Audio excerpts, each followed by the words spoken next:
Hello दोस्तों, coding classes में आपका स्वागत है। और आज हम शुरू करने जा रहे हैं सॉफ्टवेयर इंजीनियरिंग का पार्ट टू।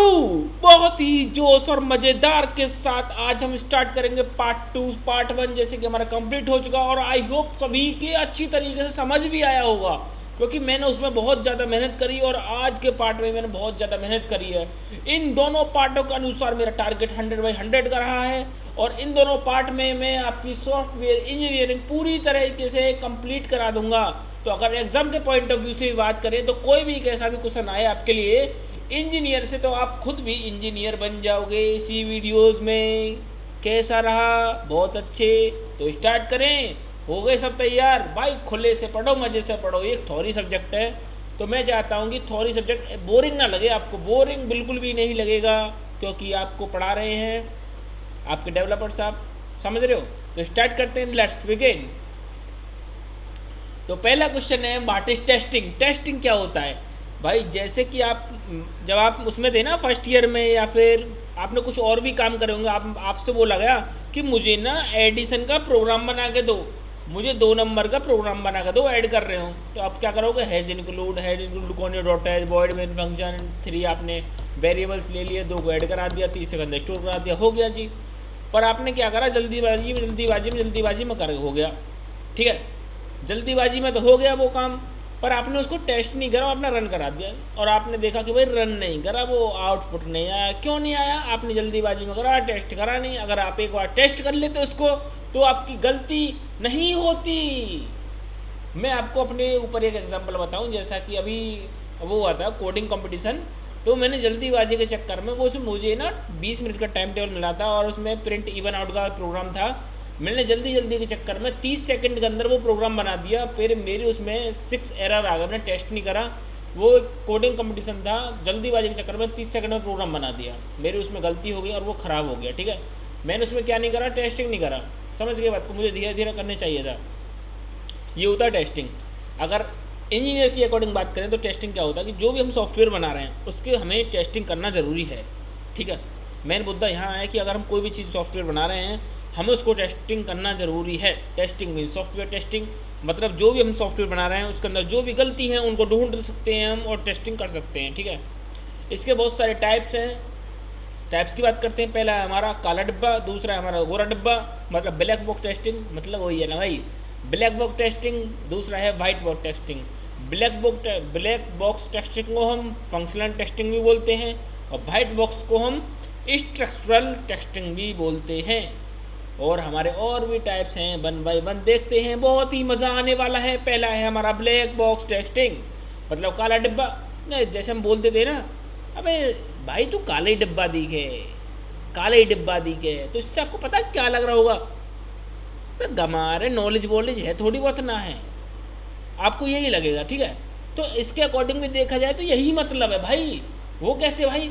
वो ऐसे कि ब्लैक बॉक्स टेस्टिंग, अगर इसके अकॉर्डिंग बात करें इंजीनियर के, तो black box testing is the testing in which the tester does not have knowledge of coding. इसको ना कोडिंग के बारे में नॉलेज नहीं होती। ये पता क्या देखता है? भाई आपने प्रोग्राम बना दिया, अरे मेरा तो प्रोग्राम ये बन गया, ले अब चल गया। इनपुट देखा, इनपुट दिया, आउटपुट मिल गया। अगर नहीं मिला आउटपुट फिर? ठीक है, इनपुट दिया डायरेक्ट, आउटपुट मिल गया। ये क्या होता है? Black box testing. मतलब इसको कोडिंग के बारे में नॉलेज नहीं होती कि भाई इसके अंदर क्या चल रहा है, कैसे कैसे ऐड कर रहे हो तुम, क्या क्या वेरिएबल्स यूज़ कर रहे हो, क्या क्या हेडर फाइल्स वगैरह यूज़ कर रहे हो। ठीक है, आप आपके लिए कोई फंक्शन में गए, आप फंक्शन में जाने के बाद आपसे बोला कि ये कर लो, ये कर लो, आपने काम को चेक नहीं करा, काम हो गया ख़राब। ठीक है, ये क्या हो रही है भाई? टेस्टिंग हो रही है। ठीक है, ब्लैक बॉक्स टेस्टिंग मैंने आपको कैलकुलेटर का एग्जांपल दिया कि मान लो मुझे एडिशन का, सब्ट्रैक्शन का या मल्टीप्लिकेशन का कोई प्रोग्राम बनाना है। मैंने ब्लैक बॉक्स के अंदर क्या करा? इनपुट दे दिया, जो भी मैंने इनपुट दिया, ठीक है, उसका मुझे आउटपुट मिल जाए डायरेक्ट। ये होता है ब्लैक बॉक्स। और वाइट बॉक्स में हम ये देखते हैं जो इंटरनल काम हुआ, हमने इसमें कोड कैसे किया, हैज़ इंक्लूड लगाया, कॉन्यो लगाया, वॉइड मेन लगाया। और ब्लैक बॉक्स में इन भाई ये लो मेरा डब्बा, इसमें है रोटी, ठीक है, जो भी है, केवल हम इनपुट दे रहे हैं, आउटपुट मिल रहा है, इनपुट दे रहे हैं, आउटपुट मिल रहा है, पर ये नहीं पता हमें इनपुट क्या दे रहे हैं। वो इनपुट जो दे रहे हैं वो क्या क्या दे रहे हैं, वो आता हमारा वाइट बॉक्स में। मतलब जिसको कोडिंग के बारे में नॉलेज होती है उसको बोलते हैं हम वाइट बॉक्स। हाँ भाई, जब बोलते हैं ना हम काला डब्बा ही दिखे, तो हर किसी को लगेगा भाई अबे नॉलेज नहीं है बंदे को। जब बोलूँ वाइट बॉक्स तो हर किसी को अजीब वर्ड लगेगा थोड़ा। वाइट बॉक्स का मतलब है कि जिसको कोडिंग के बारे में नॉलेज होती है इंटरनली और एक्सटर्नली, ठीक है। अब नेक्स्ट बात करते हैं, इसका जो थर्ड है वो है यूनिट टेस्टिंग। यूनिट टेस्टिंग क्या होता है? Unit testing to check the independent and individual unit. Unit testing जो होता है वो चेक करता है एक इंडिविजुअल यूनिट या फिर मॉड्यूल सॉफ्टवेयर। जो हमारा सॉफ्टवेयर होता है ना उसकी एक इंडिविजुअल यूनिट को टेस्ट करना, यही तो हमारा यूनिट टेस्टिंग होता है। हाँ भाई हाँ, वही होता है इंटीग्रेटिंग टेस्टिंग। जो इंटीग्रेट करता है एक मॉड्यूल दूसरे मॉड्यूल के साथ इंटीग्रेट करना, वो होता है इंटीग्रेटिंग टेस्टिंग। पांचवा क्या होता है? System testing. सिस्टम टेस्टिंग वो होता है जैसे हमारा अब पता है आजकल क्या चल रहा है। मैं आपको एग्जांपल देता हूँ कि वो चल रहा है आजकल गिबली।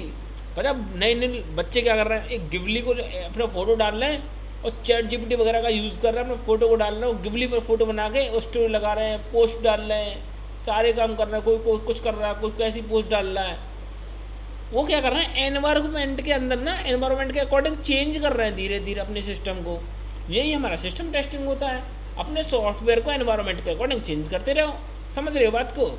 ये हमारा सिस्टम टेस्टिंग होता है। 6 पॉइंट हमारा स्ट्रेस, मतलब जो भी हमारा सॉफ्टवेयर है उस पर कितना लोड चल रहा है, ठीक है। बहुत ज़्यादा लोड डाल दिए तो भैया उसके सर में दर्द हो गया, कहाँ तक लोड ले वो, समझ रहे हो। 7 पॉइंट परफॉर्मेंस टेस्टिंग, ये इसकी परफॉर्मेंस को देखता है कि सॉफ्टवेयर की क्या परफॉर्मेंस क्या चल रही है। यूजेबिलिटी, कितना यूजेबल है ये।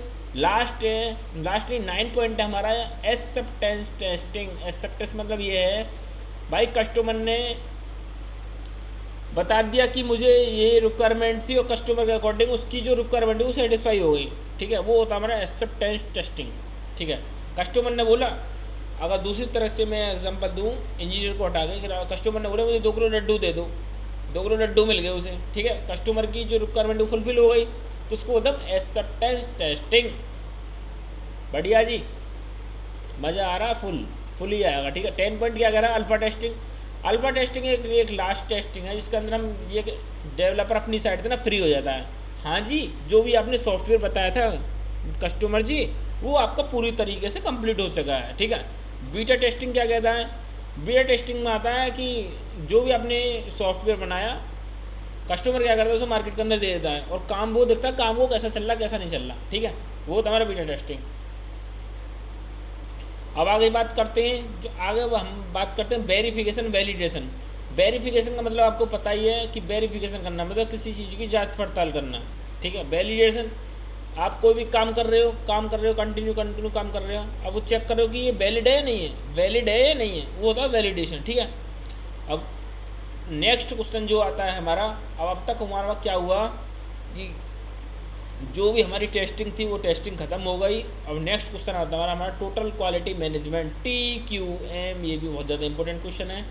TQM क्या होता है? एक मैनेजमेंट होता है जिसके अंदर हमारी sales, marketing, finance, development, product, customer services, जो भी हमारे सारे कुछ आता है, ठीक है। इसका जो मेनली जो फोकस रहता है ना वो कस्टमर के रिक्वायरमेंट्स पे रहता है, product quality and top management commitment and support, ठीक है।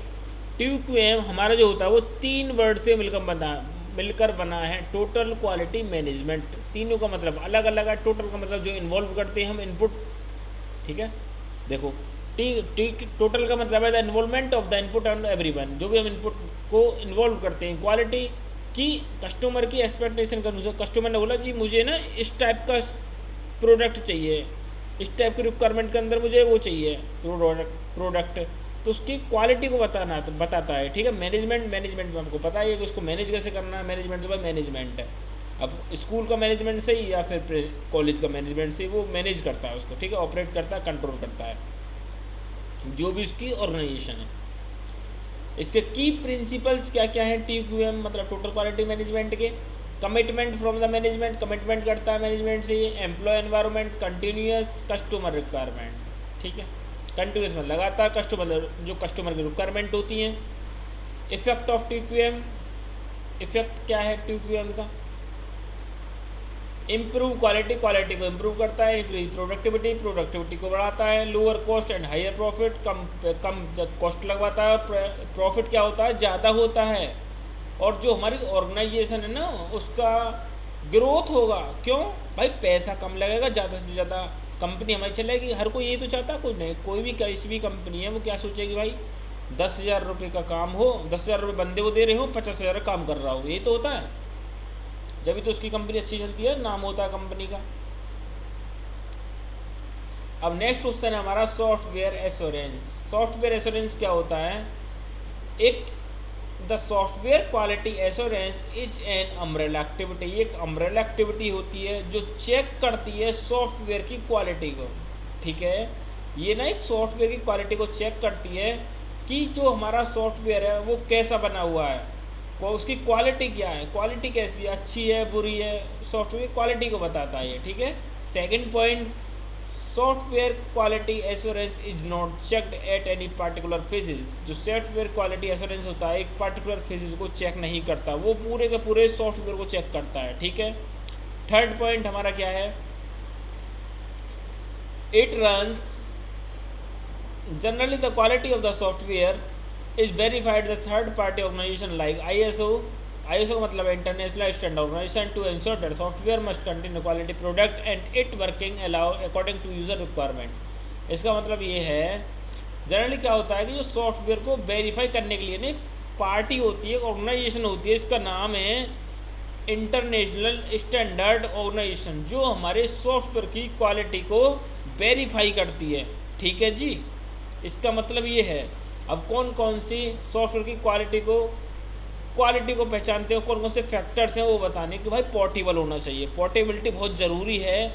ठीक है।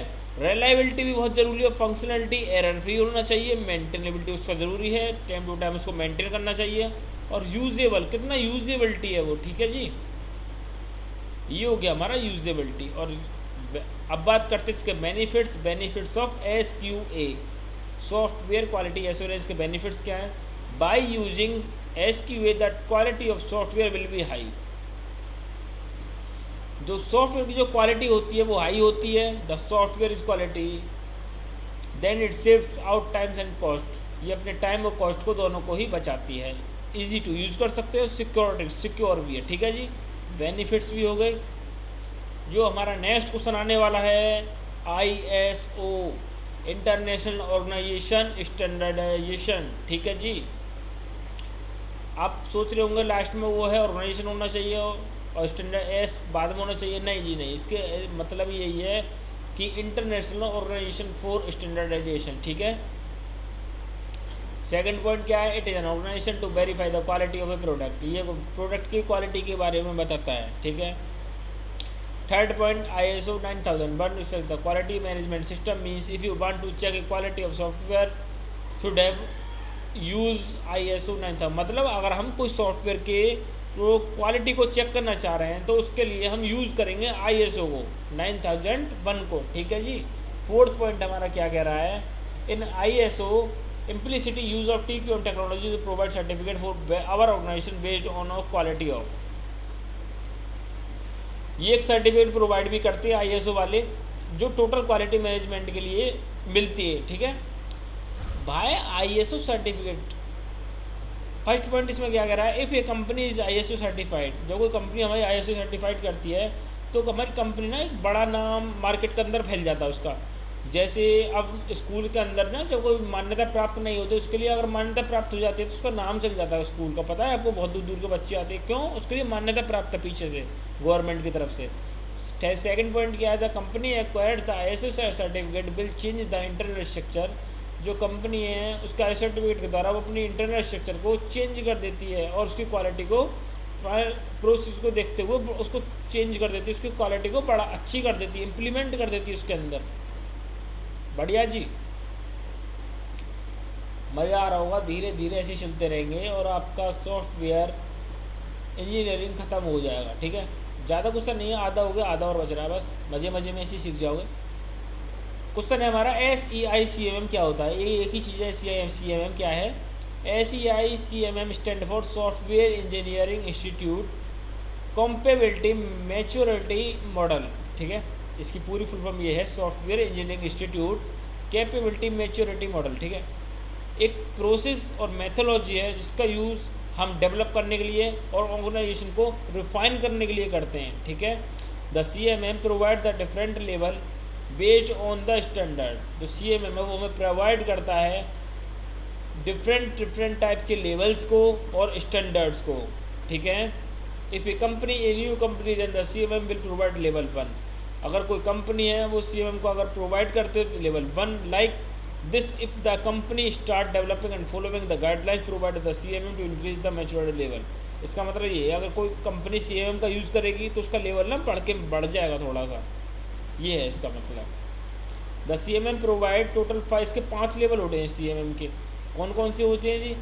इनिशियल, स्टार्टिंग, रिपीटेबल, उसको रिपीट करना, डिफाइन करना, मैनेज करना, ऑप्टिमाइजिंग करना, ठीक है। इस टाइप से आप एग्जाम के अंदर डायग्राम भी बना के आ सकते हो जिसके आपको मार्क्स थोड़े ज़्यादा है। सबसे पहले इनिशियल स्टार्टिंग हुआ, रिपीटेबल हुआ, डिफाइन किया गया, मैनेज किया गया और उसको लास्ट में ऑप्टिमाइज कर दिया। थर्ड पॉइंट क्या है? The CMM is developed by software engineering institute from an IT organization. जो CMM को डेवलप किया गया था सॉफ्टवेयर इंजीनियरिंग इंस्टीट्यूट ने किया गया था IT ऑर्गेनाइजेशन में, उसको वेरीफाई किया गया था maturity level of the organization में, ठीक है जी। अब हमारा नेक्स्ट क्वेश्चन आता है difference between ISO 9000 and CMM। क्या डिफरेंस है ISO 9000 में और CMM में? पहला पॉइंट है it is a standard developed by international standard से। इसको स्टैंडर्ड डेवलप किया गया था इंटरनेशनल स्टैंडर्ड ऑर्गेनाइजेशन के द्वारा, ठीक है। ये एक मॉडल, ये एक स्टैंडर्ड है तो एक मॉडल है जिसको डेवलप किया गया था सॉफ्टवेयर इंजीनियरिंग इंस्टीट्यूट के द्वारा। सेकंड पॉइंट क्या है? Application for any type of industry. Application का कोई भी टाइप हो इंडस्ट्री के अंदर, एप्लीकेशन फॉर सॉफ्टवेयर इंडस्ट्री, केवल सॉफ्टवेयर इंडस्ट्री के लिए यूज़ होती है। ये इसमें कोई भी टाइप हो इसको वो यूज़ करते हैं, ठीक है। थर्ड पॉइंट क्या है? It verify the quality of a product then provide certificate to organization. अगर प्रोडक्ट की क्वालिटी को वेरीफाई करते हैं तो उसके लिए सर्टिफिकेट मिलता है ऑर्गेनाइजेशन को, ठीक है। इट वेरीफाई, इसके लिए थर्ड पॉइंट क्या है? It verify the quality of a software. जब हम सॉफ्टवेयर की क्वालिटी को वेरीफाई करते हैं अकॉर्डिंग टू क्वालिटी, उसकी क्वालिटी के according they provide level based product. ये हमें प्रोवाइड करते हैं कोई लेवल बेस्ड प्रोडक्ट को, ठीक है जी। फोर्थ पॉइंट क्या है? It has no levels, it has 5 levels. इसके अंदर कोई लेवल्स नहीं होता, इसके अंदर 5 लेवल्स होते हैं जो मैंने आपको पीछे दिखाए थे, defined, manage, optimization, repeatable, initial, ठीक है जी। पाँचवा पॉइंट क्या है? ISO 9000 certificate accepted by arounding 100 से ज़्यादा कंट्रीज़ इस सर्टिफिकेट को एक्सेप्ट करती हैं। ISO सर्टिफिकेट बहुत अच्छा सर्टिफिकेट है जो 100 से ज़्यादा कंट्री में इसको यूज़ करते हैं हम इसको, ठीक है। जैसे होता है ना कि माइक्रोसॉफ्ट का अगर आप वो ले लो सर्टिफिकेट, आप प्लेसमेंट के लिए जाओ तो आपको ना बहुत कम चांसेस होंगे, आपके लिए इंटरव्यू बहुत हार्ड हो और आपको इजीली तरीके से ले लिया जाएगा। जो छोटी मोटी कंपनी है ना उनमें तो बिना इंटरव्यू के भी ले ली जाएगी। इट मोस्टली यूजली यूएस से, ज़्यादातर हम USA में यूज़ करते हैं इसका। किस चीज़ का? जो हमारे CMM है, CMM को यूज़ करते हैं हम USA के अंदर। देखो ये रहा। 6 पॉइंट क्या है कि ISO गिव्स आइदर पास और फेल सर्टिफिकेट। ISO हमें पास और सर्टिफिकेट दोनों देता है और CMM प्रोवाइड हमें लेवल्स ऑफ मैच्योरिटी देता है। समझ गए बात को? अब नेक्स्ट क्वेश्चन आता है हमारा सॉफ्टवेयर मेंटेनेंस। मैं थोड़ा पानी पी लेता हूँ उसके बाद फिर स्टार्ट करते हैं।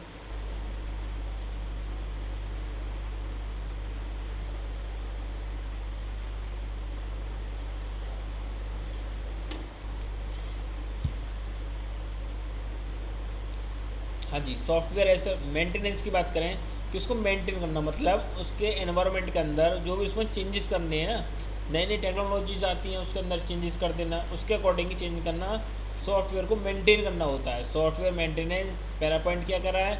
Software maintenance is very important activity. एक इंपॉर्टेंट एक्टिविटी है इस ऑर्गेनाइजेशन की, because we want to do more better performance with our software. हम अपने सॉफ्टवेयर को ना एक अच्छी बेटर तरीके से जो हम चाहते हैं उसको चेंज कर सकते हैं, ठीक है। Second point, software must be upgraded और maintain regular either depending on the user requirement changing technology. मैंने आपको बताया टेक्नोलॉजी के अकॉर्डिंग उसको चेंज करते रहना, रेगुलर बेसिस पे अपग्रेड करते रहना, अपग्रेड करते रहना, ठीक है, सॉफ्टवेयर को। थर्ड पॉइंट हमारा क्या कहता है कि software maintenance is needed to correct the errors in the existing product, enhance the features of try to put implement the software into new platform. जब हम चाहते हैं कि उसमें जो भी गलती है उनको ठीक करें, और जो भी अब आने वाले टाइम में जो उससे कोई नई नई टेक्नोलॉजी उनका यूज़ करें और उसको इम्प्लीमेंट करें, ठीक है। Fourth point, in earlier days the maintenance software was the most neglected area organization, but the current trend, जो करंट ट्रेंड चल रहा है उसके अकॉर्डिंग हमें चेंज करना चाहिए, इसका मतलब भी यही है, ठीक है। चौथा पॉइंट हमारा क्या कह रहा है कि types of software maintenance. Types क्या क्या है? पहला है करेक्टिव। करेक्टिव का मतलब है करेक्ट होना चाहिए the problem rated by the user at a time by using the software product, ठीक है जी। सेकंड वो एडेप्टिव। एडेप्टिव मतलब चेंज, एक तरह चेंज करना, उसके अकॉर्डिंग चेंज करना। The adaptive maintenance it has the ability to run in different platform. जब रन करते हैं उसकी एबिलिटी के अनुसार डिफरेंट प्लेटफॉर्म पे, तो different operating system and change you है depending upon the new software और हाई सॉफ्टवेयर, ठीक है। अब इसमें क्या कह रहा है ये कि जब हम कोई अगर पुराना सॉफ्टवेयर हो ना, अगर उसको पुराने में चला रहे हो किसी और पीसी में, तो वो चलता नहीं है। अगर हम नए नए चेंज करते रहते तो वो उसी के अकॉर्डिंग चलते हैं। कोई सॉफ्टवेयर किसी में चलता है, कोई सॉफ्टवेयर किसी में नहीं चलता, ये कह रहा है, ठीक है। उसको चेंज करते रहना चाहिए। थर्ड पॉइंट हमारा क्या कह रहा है? Perspective maintenance. इसका मतलब क्या है? The maintenance will describe that a software should be support new features, different functions and we extend the software according to user requirement। User की रिक्वायरमेंट के द्वारा उसमें नए नए फीचर्स सपोर्ट करने चाहिए, ठीक है।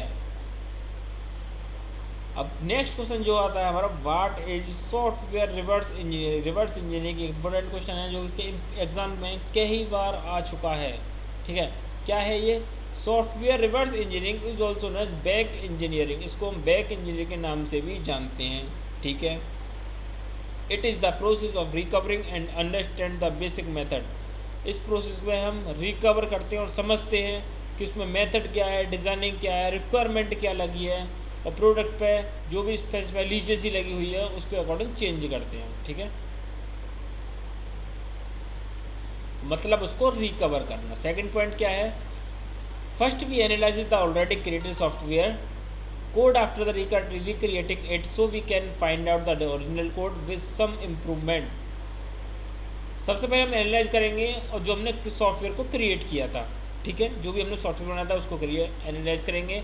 उसके बारे में जो भी इसमें हम चाहते हैं कि इसमें ये चीज़ चेंज हो सकती है उसको हम रिक्रिएट करेंगे दोबारा से, और उस कोड को ना इम्प्रूवमेंट करेंगे, ये कह रहा है ये। थर्ड पॉइंट क्या कर रहा है? Simple word, it is a process to rethink, restructure and rebuild over legacy software. अगर हम सिंपल वर्ड में कहें तो उसको दोबारा से सोच सकते हैं, रीस्ट्रक्चर, उसका स्ट्रक्चर दोबारा से बना सकते हैं। मान लो हमने डिज़ाइन पहले बनाई थी, उसका दोबारा से डिज़ाइन बना सकते हैं, उसको दोबारा से रीबिल्ड कर सकते हैं। ऐसा नहीं कि पूरी को चेंज कर देंगे, थोड़ा सा चेंज या फिर रीबिल्ड कर सकते हैं ओवर लीजेसी जो भी हमारा सॉफ्टवेयर है, ठीक है। बाय रिवर्स इंजीनियरिंग रिक्वायर्ड कि हमें मतलब हमें इसकी ज़रूरत क्यों पड़ी? Sometime situation arise that require the use of reverse engineering. Sometime हमें सिचुएशन ऐसी हो जाती है जो हमें रिवर्स इंजीनियरिंग का यूज़ करते हैं। For example, it is a part of a super computer is a break which is can freely sold in market. Super computer का पार्ट है कोई जो कि हमारा मार्केट का अंदर हमने बेच दिया freely. That reverse engineering will not be use to understand the design and manufacturing process of the part after that will be manufactured, ठीक है। फिगर इसका एग्जांपल था। फिगर की बात करें, इसको फिगर कैसे बनानी है कि चेंज रिक्वायरमेंट, ठीक है। रिक्वायरमेंट को सब इसने चेंज नहीं किया तो कैसी थी? रिक्वायरमेंट थी कोई, उसको हमने डिज़ाइन कर रहे थे, स्पेसिफाई कर रहे थे, कोड लिख रहे थे, लीजिए से हमारा तैयार हो रहा था कोड लिखने के बाद, ठीक है। जब हमने इसको अपडेट कर दी तो हमारा लीजेसी था, पहले वाला था। अपडेट करने के बाद हमारा क्या हुआ? रिक्वायरमेंट हुई, डिज़ाइन हुई, मॉडिफिकेशन हुई, कोड हुआ, ठीक है। ये हमारा सिंपल था, हमने कोड नहीं किया और चेंज करने के बाद हमारा फिर ये बना, ठीक है। इस प्रकार से हम रिवर्स री इंजीनियरिंग का डायग्राम एग्ज़ाम में बना के आ सकते हैं, ठीक है। अब बात करते हैं व्हाट इज कोकोमो मॉडल। भाई कोकोमो मॉडल मेरे हिसाब से फंसेगा ही फंसेगा। जैसे मैंने आपको उसमें बताया ना, HDLC मॉडल 100% वाला, ये भी 100% में सही है, ठीक है, फंसेगा ही फंसेगा, इंपॉर्टेंट क्वेश्चन है, ध्यान से देखना। कोकोमो मॉडल क्या है? COCOMO, ठीक है, COCOM को मतलब है constructive cost model, constructive cost model. It is one of the very famous model, ये बहुत ज़्यादा वेरी फेमस मॉडल है जिसका यूज़ हम प्रोडक्ट की कॉस्ट के लिए करते हैं, ठीक है। Second point, COCOMO model was proposed Boehm in the year 1981। इसको बोयम जो होते ना, बोयम, उन्होंने इसको किया था इन्वेंट, जो भी प्रपोज किया था, कौन सी ईयर में? 1981 में। थर्ड पॉइंट क्या है? Using this model we can estimate the time, ये हमारे टाइम को एस्टिमेट करता है मॉडल, एंड जितने भी हमारे नंबर ऑफ पीपल्स होते हैं जो प्रोडक्ट को, जो हमारा प्रोजेक्ट है हम चाहते हैं उसमें कुछ ना कुछ डेवलप करना, ठीक है, उनका टाइम बचाता है ये। फोर्थ पॉइंट, अकॉर्डिंग टू बोयम, अगर बोयम के अकॉर्डिंग की बात करें the project cost estimation should be done through 3 stages, जिसकी कॉस्ट को एस्टिमेट किया गया ना वो 3 स्टेजेस में बांटा गया है। कौन कौन सी में? बेसिक कोकोमो, इंटरमीडिएट कोकोमो, और जो हमारा थर्ड होता है उसको हम बोलते हैं कंप्लीट कोकोमो। बेसिक कोकोमो क्या होता है, इंटरमीडिएट कोकोमो क्या होता है और कंप्लीट कोकोमो क्या होता है, वन बाय वन देखते हैं। Basic COCOMO, the basic COCOMO model gives an appropriate estimate of the project. जो बेसिक कोकोमो मॉडल होता है वो हमें प्रोजेक्ट का पूरी तरीके से एस्टिमेटेड अप्रोप्रिएट देता है, ठीक है। It means it predict the effort and cost of a product, जो मैंने प्रोजेक्ट बनाया है उस पर कितने एफर्ट्स लगे हैं और कितनी उस पर कॉस्ट लगी है, बेसिक कोकोमो ये बताता है हमें, ठीक है। इसका एक फार्मूला भी है कि एफर्ट्स निकालने का कि कितना इससे एफर्ट लगा, A1X के LOC का स्क्वायर और PM मतलब पर मंथ, ठीक है। दूसरा क्या है? टोटल मतलब टाइम डेवलपमेंट, TD का मतलब है टाइम डेवलपमेंट का फार्मूला क्या है? B1X एफर्ट, कितना एफर्ट लगा, B2 मंथ्स, ठीक है। ये क्या है? बेसिक कोकोमो निकालने का कितना उस पर एफर्ट लगा, कितना उस पर टाइम मैनेजमेंट लगा, इसके फॉर्मूले हैं, ठीक है। अब सेकंड बात करते हैं हमारा कंप्लीट कोकोमो। कंप्लीट कोकोमो क्या होता है? कंप्लीट कोकोमो इंटरमीडिएट की थोड़ी देर बाद बात करेंगे, एक सेकंड बाद। तो कंप्लीट देख लेते हैं पहले। कंप्लीट क्या होता है कि इट इज़ एक extension of the basic COCOMO model, एक बेसिक कोकोमो मॉडल होता है, उसका ही एक्सटेंशन होता है the intermediate COCOMO model. This model is face sensitive, ये जो मॉडल होता है ये फेस सेंसिटिव होता है। It does not depend on any phase, ये किसी जो भी हमारा फेज है ये किसी पे भी डिपेंड नहीं रहता। It is use to calculate the amount of effort, ये जो भी हमारे एफर्ट की जो अमाउंट होती है उसको कैलकुलेट करता है और कंप्लीट करता है फेज़ को, ठीक है। इसके 6 फेजेस होते हैं, कौन कौन से? Planning and requirement, system design, detail design, module cost, integrating and test, cost, constructive model, ठीक है। 6 इसके फेज हो गए। अब जो हमारा सेकंड रहेगा था इंटरमीडिएट मॉडल, वो क्या होता है? This is an extension of the basic COCOMO model, ये भी एक बेसिक कोकोमो मॉडल का एक्सटेंशन होता है। The intermediate COCOMO model used 15 additional predictors constructed its environment to estimate value of cost, जो उसकी वैल्यू है और उसकी कॉस्ट है उसको एस्टिमेट करता है उसके एनवायरनमेंट के अकॉर्डिंग, ठीक है, अनुमान लगा लेता है, इस पर इंटरमीडिएट कर लेता है पहले ही। अब जो हमारा नेक्स्ट क्वेश्चन है वो है हमारा कि आप सॉफ्टवेयर से क्या समझते हो, वो बताना है। सॉफ्टवेयर एक नथिंग है, कुछ नहीं है, बट सेट ऑफ इंस्ट्रक्शंस और सेट ऑफ प्रोग्राम्स, इसी को हम सॉफ्टवेयर बोलते हैं, ठीक है। Set of program is also known as software. Software is that part of a computer, software एक कंप्यूटर का पार्ट होता है which can not be touch, जिसको हम छू नहीं सकते। Software tell a computer what to do, how to do, कैसे करना है, क्या करना है कंप्यूटर में, सॉफ्टवेयर ये बताता है हमें, ठीक है। टैब्स की बात करें, सिस्टम सॉफ्टवेयर, एप्लीकेशन सॉफ्टवेयर और यूटिलिटी सॉफ्टवेयर। सिस्टम सॉफ्टवेयर क्या होता है? The system software is software design to provide a platform to other software.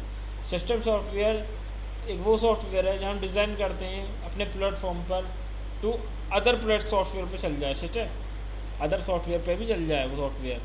System software control and manage the operations of computer hardware, computer hardware की help से हम उसको manage करते हैं, जो हमारा सिस्टम सॉफ्टवेयर होता है, एग्जांपल ऑपरेटिंग सिस्टम जिसमें विंडोज़ आती हैं, एंड्रॉयड हो गया, लाइनक्स वगैरह हो गए। एप्लीकेशन सॉफ्टवेयर, इसमें एप्लीकेशन बनते हैं हमारे एम एस में, जैसे हमारे एप्लीकेशन सॉफ्टवेयर जिसमें हमारे एप्लीकेशन में ही आती हैं, अपने जो कंप्यूटर पीसी वगैरह में होते हैं, जैसे एक्सेल होता है, वर्ड होता है, पावर पॉइंट होता है, ये किस में आता है हमारे एप्लीकेशन सॉफ्टवेयर हो गए हमारे। ठीक है। यूटिलिटी क्या होता है? Utility software has to manage maintain and control computer resources, जो को कंट्रोल करता है, उसको मैनेज करता है कंप्यूटर के रिसोर्सेज जो भी होते हैं। ठीक है। जैसे एंटीवायरस, हमारे जो कंप्यूटर में क्या होता है, वायरस, कभी कभी वायरस आ जाता है, उसको ख़त्म करने के लिए यूटिलिटी सॉफ्टवेयर होता है। बैकअप करने के लिए डिस्क टूल होते हैं उसके अंदर, और अदर बहुत सारे उसके अंदर सॉफ्टवेयर होते हैं जिसको कंट्रोल करते हैं, मैनेज करते हैं। ठीक है। नेक्स्ट क्वेश्चन आ रहा है what do you mean by red. Red क्या होता है? इसके अंदर पहला पॉइंट है क्विक प्रोटोटाइपिंग, तेज़ी से हम उसको प्रोटोटाइप बनाते हैं, उसको डिज़ाइन करते हैं। इंटरेक्टिव डेवलपमेंट, तेज़ी से हम उसको डेवलप विकास करते हैं। इंक्रीमेंटल रिलीज, जल्दी से उसको रिलीज़ करते हैं, यूज़र के अकॉर्डिंग उसको इन्वॉल्वमेंट करते हैं, चेंजेस करते हैं। टाइम बॉक्सेस बनाते हैं, पैरेलल, जल्दी से उसको पैरेलल तरीके से डेवलपमेंट करते हैं। ठीक है। ये एग्जाम में क्वेश्चन बहुत कम आया है, पर चांसेस हैं इस बार आ जाएँ। और लास्ट क्वेश्चन है हमारा distinguish between generic and customise software. Generic and customise का सबसे पहले मैं आपको एक एग्जांपल देता हूँ कि जेनरिक, जब से आप कोई मिठाई की दुकान पर गए और आपको ना एक डब्बा मिठाई लेनी है, जो मान लो आपको 2 किलो मिठाई लेनी है, तो आपने बोला भाई 2 किलो मिठाई दे दो। एक बंदा तो ऐसा है जो बनी बनाई मिठाई पहले से ही रखी है और आपको दे दी 2 किलो मिठाई। ठीक है। उसने 2 किलो मिठाई बनाई, बनी बनाई रख रखी, वो दे दी आपको। और एक बंदा है जिसके आप दूसरे, एक बंदा और गया, वो दूसरे के पास गया, उसने बोला कि भाई मेरे को 2 किलो मिठाई चाहिए। उसने क्या बोला कि भाई 10 मिठाई बना रहा हूँ, उसने बना कर दे दी। ठीक है। जो बंदा पहली बार में बनी बनाई मिठाई उसको दे रहा था, बनी बनाई पहले से ही मिठाई, उसको बोलते हैं जेनरिक। जिसने साथ के साथ उसको चेंज करके दिया, बना के दिया, उसको बोलते हैं कस्टमाइज। ठीक है। जेनरिक जो पहले से है, कस्टमर को चेंज करके देना। Create for different ranges of people and sold the open source का कस्टमर हु विशेस टू, अगर वो चाहता है उसको खरीद ले, कस्टमर अगर चाहता है कुछ चीज़ खरीदना, तो उसके कुछ ना कुछ पीपल्स के डिफरेंट रेंजेस होती हैं जो क्रिएट करते हैं। कस्टमाइज ओनली सिंगल हेड होता है इसके अंदर, ऑर्गेनाइजेशन के अंदर। समझ के बात को, जो कि मैंने आपको बेस्ट एग्जांपल इसका दे दिया। और इसके अनुसार अगर आपको कोई क्वेश्चन और लगता है कि रह गया है, वो आप मेरे को कमेंट्स कर सकते हो, मैं आपको उसको भी क्लियर करा दूंगा। और इसी के अकॉर्डिंग आज आपकी सॉफ्टवेयर इंजीनियरिंग ख़त्म होती है। पार्ट 1 भी ख़त्म, पार्ट 2 भी ख़त्म आपका, और इंजीनियर मेरी तरफ से ख़त्म। अगर आप जो भी आप नेक्स्ट वीडियोस चाहते हैं कि ये वीडियोस ज़्यादा है, मैं उसके लिए भी आपके लिए मेहनत करूँगा और जल्दी से जल्दी वीडियो लाने की कोशिश करूँगा। धन्यवाद।